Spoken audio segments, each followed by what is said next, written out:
Welcome to Blue Sky Automotive. We got a quick repair video. This is going to be the inner tie rods on a 2004 Toyota Sienna. Really basic, really quick and simple. So follow along, let's get this thing fixed.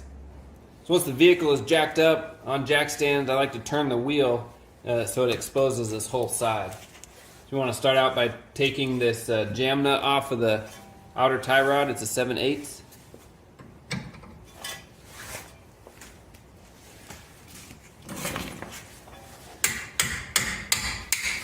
You just want to crack it loose because we'll want to spin the outer tie rod off. Now we can take this lock nut off. It's a 19 millimeter.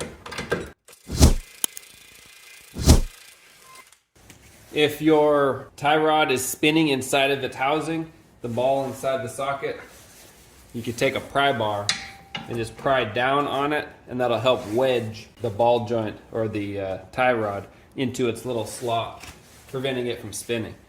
Now there's two ways to get this off. You can beat the knuckle. A lot of times that vibration will pop it up.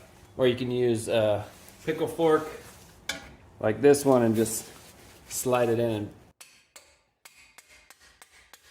and beat on it, and that'll separate it.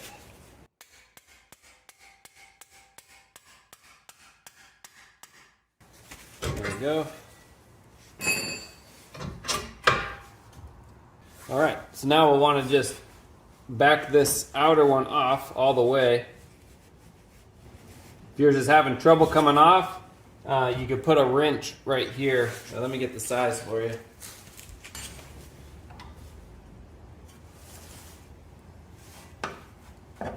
I get a 15 millimeter wrench you could put on this end, and that'll hold it while you're spinning it off. Or a pair of vice grips. We're replacing this anyway, so we're not worried if it gets boogered up.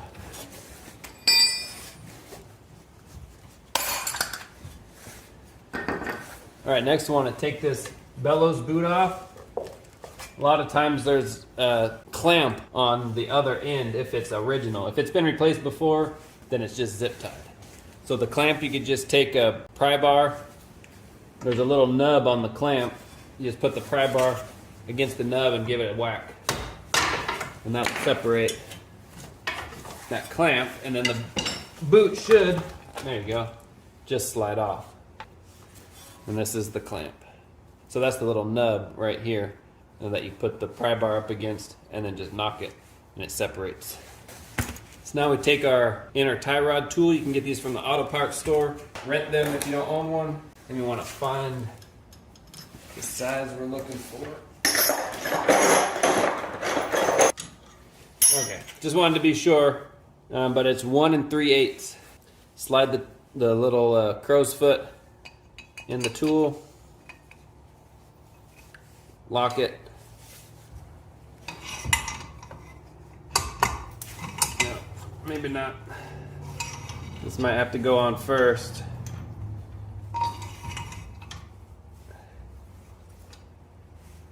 Then lock it.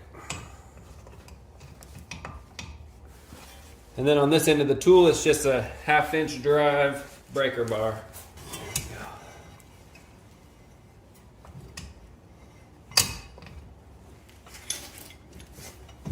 There we go.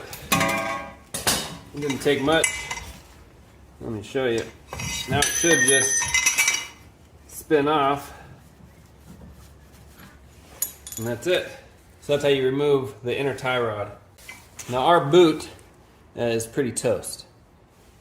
So we have ourselves another boot. If you're wondering what this is called, this is a bellows boot. If for some reason they can't find it, you just bellows.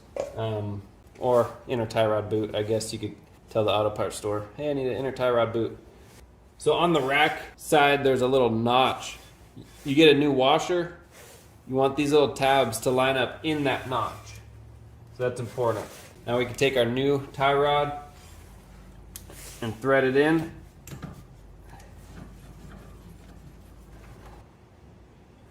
We put our crow's foot on.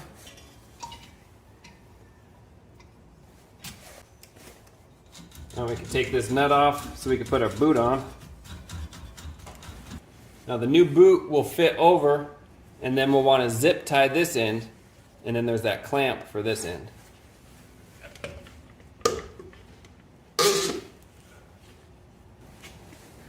So now on your old inner tie rod, you can kind of see, maybe you can see it, where the clean threads are.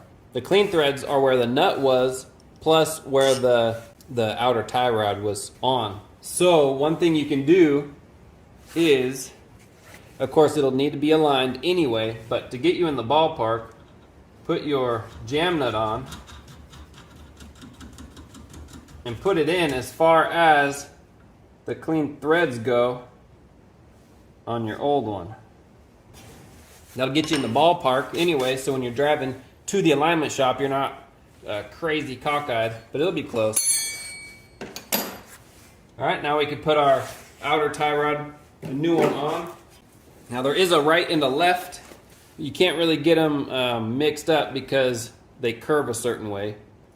Let me show you that. We're going to do the other side too. See how it curves the opposite way. So we can't accidentally get them mixed up. Anyway, but there is a right and a left. So we'll go ahead and thread this on. Another method of getting yourself in the ballpark is counting how many turns it took to come off. That'll get you somewhere close as well.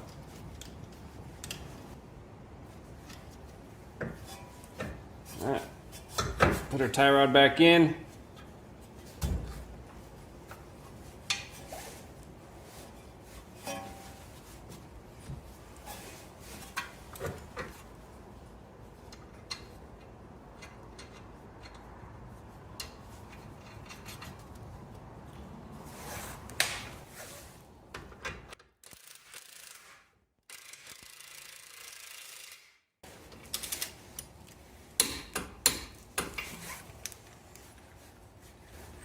All right, now we can, oh, it's a different size, so no longer 7/8,